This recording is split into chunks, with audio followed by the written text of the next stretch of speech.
selam dostlar.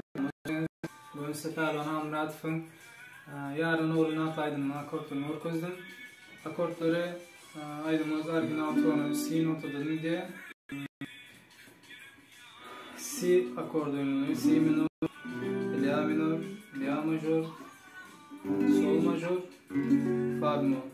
Ben şu akortlardan oynadım, belki yanlış olabilir. Ben özümün doğrusu buneken toş mu bilenlik aydılmayı yönü. Öz bildiğimden size orkozdım. Ritmin